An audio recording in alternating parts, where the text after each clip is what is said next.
രമേശ, പല പ്രാവശ്യം ഞാൻ പറഞ്ഞിട്ടുണ്ട്, എന്റെ ഭർത്താവ് ഇവിടെ ഇല്ല. നീ ഇങ്ങനെ വീട്ടിൽ കയറി ഇറങ്ങി നടക്കരുത്. നീ ഉദ്ദേശിക്കുന്ന പോലെ ഒരു സ്ത്രീ അല്ല ഞാൻ. നീ ഇനി ഇവിടെ കയറി നിന്റെ കാലിന്റെ മുട്ടി ഞാൻ തല്ലി ഓടിക്കും. രമേശ, നീ വിചാരിക്കുന്ന ഒരു പെണ്ണല്ല ഞാൻ. ഞാൻ ഞാൻ ഞാൻ ഞാൻ ഞാൻ ഞാൻ ചേട്ടൻ എപ്പോ വന്ന്? ഞാൻ എപ്പോ വന്നു? ഞാനൊരു 2-3 വർഷം ഇവിടെ വീട്ടിൽ നിന്ന് മാറി നിന്നപ്പോഴത്തേക്ക് നിന്റെ തോന്നിവാസങ്ങളായി. എന്ത് രമേശിനെ കുറിച്ച് നീ ഇപ്പൊ എന്താ പറഞ്ഞത്? രമേശിനെ കുറിച്ച് ചേട്ടൻ, ഞാൻ രമേശ് നിന്നോട് എന്ത് ചെയ്തു? രമേശ് എന്താണ് പ്രശ്നം? ഞാനൊന്ന് പറയാൻ സമ്മതിക്കല്ലേ? ചേട്ടൻ, ഈ രമേശൻ എന്ന് പറഞ്ഞ അവനില്ലേ നമ്മുടെ അപ്പുറത്ത് താമസിക്കുന്നവൻ, അവൻ ചേട്ടൻ പോയത് പിന്നെ ഭയങ്കര ശല്യവേട്ട. അവൻ ആ വേലിക്ക് നിന്നും മതിലിന്റെ അവിടെ നിന്നും ഒക്കെ എന്നെ ഷൂന്ന് വിളിക്കും. ഷൂന്ന് വിളിക്കാൻ പഞ്ചായത്ത് പോയിപ്പോ? എന്താ? അല്ല, പഞ്ചായത്ത് പോയപ്പോ വെള്ള വരുമ്പോഴാണല്ലോ ഈ ഷൂന്ന് കേൾക്കണം. അത് ഷൂ, ഇത് ഷൂ 2 ഉണ്ട്. രമേശൻ എന്നെ ഷൂന്ന് വിളിക്കും. ഞാൻ മൈൻഡ് ചെയ്യത്തില്ല. ചേട്ടൻ അറിയാലോ, ഒരാണിന്റെ മുഖത്ത് നോക്കാത്ത ആളാ ഞാന്. അവന്മാരെന്ത് പറഞ്ഞാലും ഞാൻ ആ ഭാഗത്തേക്ക് നോക്കത്തില്ല ചേട്ടാ. പക്ഷെ കഴിഞ്ഞ ദിവസം ഒരു അബദ്ധം പറ്റിയേട്ടാ. ഞാൻ നോക്കിയില്ല. അതല്ല ഞാൻ പറഞ്ഞു വരുന്നത്. നമ്മുടെ പൈപ്പിൽ വെള്ളമില്ലായിരുന്നു. ഞാൻ പഞ്ചായത്ത് കുളത്തിലൊന്ന് കുളിക്കാൻ പോയി. ഞാൻ കുളിച്ച് മുങ്ങാങ്കുഴി ഇട്ടൊന്ന് നുവർന്ന് അങ്ങോട്ട് നോക്കിയപ്പോഴത്തേക്ക് ഓലക്കീറിന്റെ മറവിൽ നിന്ന് രമേശൻ നോക്കുന്നത് ഞാൻ കണ്ടിയേട്ടാ. 2 കണ്ണ് ഞാൻ കണ്ട്. കണ്ണ് കണ്ടാ എനിക്കറിയാം അത് രമേശന്റെ കണ്ണാ. രമേശന്റെ കണ്ണും മൂക്കും വായും ചുണ്ടും എനിക്ക് കണ്ടാ അറിയാൻ ചേട്ടാ അത് രമേശന്റെ. ഒരു ചെറിയ ലോജിക് മിസ്റ്റേക്ക് ഉണ്ടല്ലോ.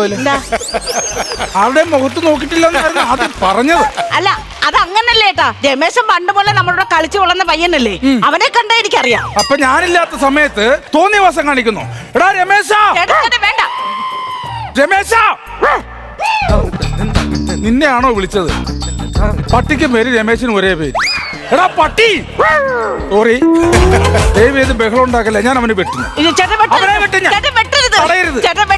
ഞാനാ പറയുന്നത് ചേട്ടൻ വെട്ടരുത്. ചേട്ടൻ വെട്ടരുത്. ഞാനത് തരത്തില്ല. ചേട്ടൻ വെട്ടരുത്. അക്രമം കാണിക്കരുത് ചേട്ടാ. ചേട്ടൻ വെട്ടരുത്. ഞാൻ തരത്തില്ല. ചേട്ടൻ പോവരുത്. ചേട്ടൻ പോവരുത് ചേട്ടാ. ചേട്ടൻ പോവരുത്. കണ്ണും മൂക്കും ഇല്ലാത്ത സ്വഭാവമാ ചേട്ടാ. അതെനിക്കറിയാം. അല്ല, ചേട്ടനല്ല രമേശന്. അവൻ വെട്ടിപ്പൊളത്തിക്കളയും. പോവല്ലേ ചേട്ടാ. എന്റെ കുഞ്ഞുങ്ങളെ അനാഥരാക്കല്ലേ ചേട്ടാ. പോവല്ലേ ചേട്ടാ. പോവല്ലേ. എന്റെ ദൈവം, വല്ല കാര്യമുണ്ടോ? ഒരു മനുഷ്യൻ ഇങ്ങോട്ട് വന്ന് കയറിയില്ല, അപ്പൊ തന്നെ അയാളെ വെട്ടാൻ പറഞ്ഞു വിട്ടേക്കുന്നത്. അയ്യോ, ഇങ്ങനെയോ ഈ വീട്ടിലിരിക്കുന്ന പെണ്ണുങ്ങളാണ് ഈ കുടുംബം എല്ലാം കലക്കുന്നത്. എന്നെ തല്ലണം. ഇങ്ങനൊക്കെ ജീവിക്കൂ. ഇത് വരുന്നു ചേട്ടാ. വെട്ടിയോ? എന്തായിരുന്നു? വെട്ടിയോ? അയ്യോ ദൈവമേ, വെട്ടി. സ്വഭാവം ഇതാ. എന്തെങ്കിലുമൊക്കെ പെട്ടെന്ന് ഇങ്ങനെ എടുത്തു ചാടി ചെയ്യും. പിന്നെ അതിനെ ഓർത്ത് പശ്ചാത്തലം. ചേട്ടൻ വെട്ടിയോ? എന്നിട്ട് എന്ത് അവിടെ വെട്ടിയിട്ടിട്ടുണ്ടോ? ഉണങ്ങട്ട 3 ദിവസം കഴിയുമ്പോ. ഉണങ്ങട്ടെന്നു? പിന്നെ പച്ചോല വെട്ടിട്ട് കഴിഞ്ഞാൽ 3 ദിവസം കഴിഞ്ഞാലേ ഉണങ്ങുള്ളൂ. പച്ചോലയോ? നിന്നെ രമേശൻ എങ്ങനെയാ നോക്കിയത്? ഓലയുടെ ഇടയിൽ കൂടെ ആണോ? അപ്പൊ ഞാൻ ആ ഓല അങ്ങ് വെട്ടിക്കളഞ്ഞു. അന്തസ്സുള്ളവരാണെങ്കിൽ സ്ട്രെയിറ്റ് ഫോർവേഡ് നോക്കണം. മനസ്സിലായോ? ഇനി അങ്ങനെ വിട്ടു കൊടുക്കില്ല. അല്ല വളർത്താവ്. ആ ഓല വെട്ടിക്കരുത്. ഞാൻ വെച്ച രമേശന്റെ തല വെട്ടിട്ടാ വന്നിരിക്കുന്നേന്ന്. ഞാൻ നടക്കണ കേസല്ലേ? നടക്കുന്ന കേസല്ലേ? ഞാൻ നിനക്ക് അയച്ചു തന്ന പൈസയൊക്കെ നീ എന്ത് ചെയ്ത്? എറണാകുളത്ത് 2 ഫ്ലാറ്റ് വാങ്ങിച്ചു. പിന്നെ തിരുവനന്തപുരത്ത് ഒരു ബേക്കറിക്ക് നല്ലൊരു പ്ലോട്ട് കണ്ടിട്ടുണ്ട്. ഞാനത് അവിടെ അഡ്വാൻസ് കൊടുത്തിട്ടേക്കുവാ. പിന്നെ നമ്മുടെ ഇവിടെ പുഷ്പന്റെ പറമ്പ് വിൽക്കുന്നെന്ന് പറഞ്ഞു. ഞാൻ അതിനും അഡ്വാൻസ് കൊടുത്തിട്ടേക്ക്. നമുക്ക് അവിടെ കൃഷി തുടങ്ങണോ അതോ ഇനി പൊളിച്ച് വിൽക്കണോ എന്നുള്ള പ്ലാന് ചേട്ടൻ വന്നിട്ട് തീരുമാനിക്കാന്ന് വിചാരിച്ചു. അല്ല, ഇത് നല്ല ശീലമാണ്. പൈസ ഒന്നും കളഞ്ഞില്ലല്ലോ. 10,000-4,000 രൂപയ്ക്ക് ഇതൊക്കെ എങ്ങനെ നടക്കും? 4,000 കുടുംബം 3 വർഷത്തിനിടയ്ക്ക് ഇങ്ങോട്ട് അയച്ചു തന്നിട്ട് ഞാൻ എന്തോ ചെയ്തെന്ന്. ഞാൻ എന്തോ ചെയ്യണം? നിങ്ങൾ പറഞ്ഞ ഞാൻ എന്തോ ചെയ്യണം? ഇതൊക്കെ കേട്ടാലേ അയലത്തുകാരൊക്കെ വിചാരിക്കും ഇങ്ങനെ എന്തോ ഗൾഫിലോ അമേരിക്കയിലോ അങ്ങോട്ട് പോയിട്ട് വന്നേക്കുവന്നേ. ഞാനൊരു സർക്കാർ ഉദ്യോഗസ്ഥനാണ്, മറക്കരുത്. സെൻട്രൽ ജയിലിൽ എവിടെയാണോ സർക്കാർ ഉദ്യോഗസ്ഥരുള്ളത്? സെൻട്രൽ ജയിൽ സർക്കാരിന്റെ ആണോ?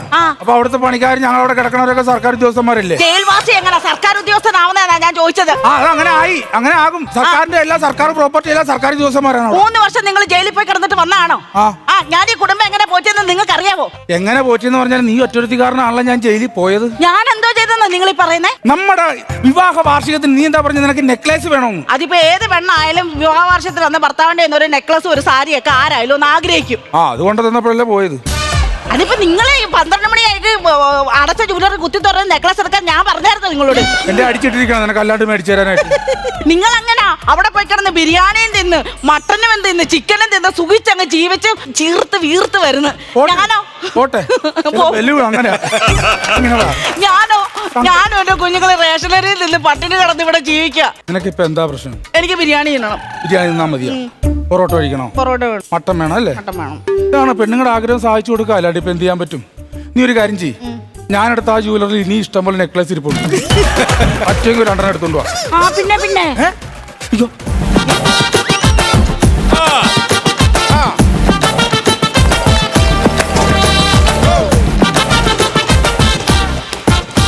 ഗുഡ് മോർണിംഗ് മാഷ്. Good morning. Deema present sir.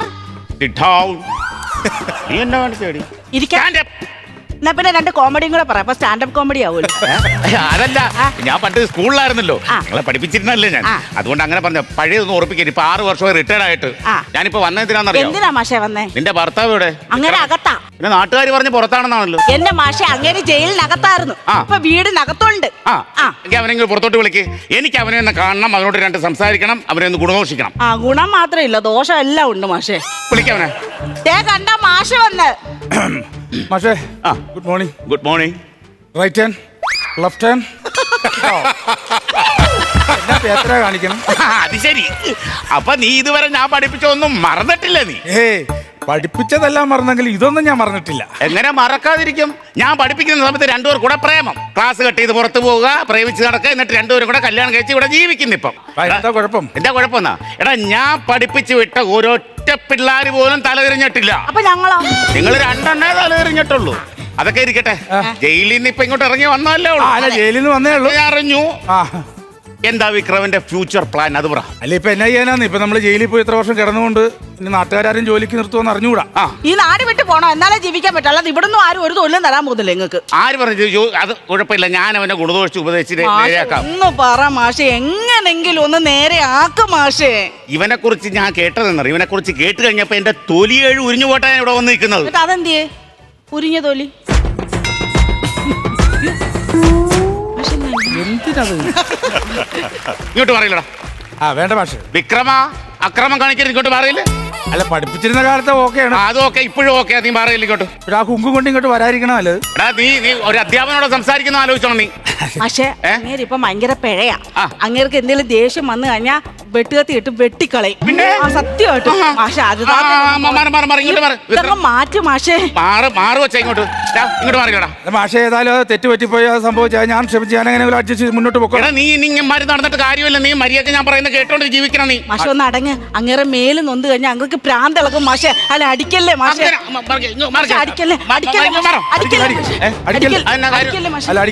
അടിക്കല്ലേ, ഞാൻ പറയുന്ന നീ കേട്ട് ജീവിക്ക്. ഞാൻ പറയുന്ന കേട്ട് ജീവിച്ചോ നീ. ചേട്ടൻ നിങ്ങളൊന്ന് അടങ്ങ്. പ്രായത്തിൽ മൂത്ത ആളാണ്, നമ്മളെ പഠിപ്പിച്ച മാഷാണ്, നമ്മുടെ പ്രേമത്തിന് കൂട്ടുനിന്ന മാഷാണ്. അതൊക്കെ ഓർക്കണം. ഒന്നും ചെയ്യല്ലേ. എന്ത് പറഞ്ഞാലും റിട്ടയർഡ് ആയില്ലേ? റിട്ടയർഡ് ആയി കഴിഞ്ഞാൽ എല്ലാവർക്കും തിരിച്ചു പണി കൊടുക്കാം. ചേട്ടൻ ഉപദ്രവിക്കരുത്, ഉപദ്രവിക്കരുത്. പക്ഷേ ചൂടാല്ലേ കേട്ടാ? ഒറ്റ അടിക്കേ ഉള്ളൂ. അതുകൊണ്ടാ ഒറ്റ അടിക്കേ ഉള്ളൂ. ചേട്ടാ വേണ്ട. ഒറ്റ അടിക്കേ ഉള്ളൂ. ആര് പറഞ്ഞത് ഒറ്റടിക്കുള്ളത്? ഒറ്റയടിക്കാണ് ഞാൻ നിങ്ങളോടല്ലേ പറഞ്ഞ വേണ്ട. മാഷാണെന്ന് ഞാൻ നോക്കൂല. ഒറ്റയടിക്കുള്ളൂ. നിങ്ങൾ ഒറ്റയടിക്ക് അറിയാമോ? കുറെ നേരം ഇങ്ങനെ കുറെ നേരം കൊണ്ട് പറഞ്ഞില്ലേ മാഷെ, ഒറ്റയടിക്കുള്ളൂ, ഒറ്റയടിക്കുള്ളൂ എന്ന്. അടിച്ചു കൊന്നോളഞ്ഞല്ലോ മാഷ നിങ്ങള്.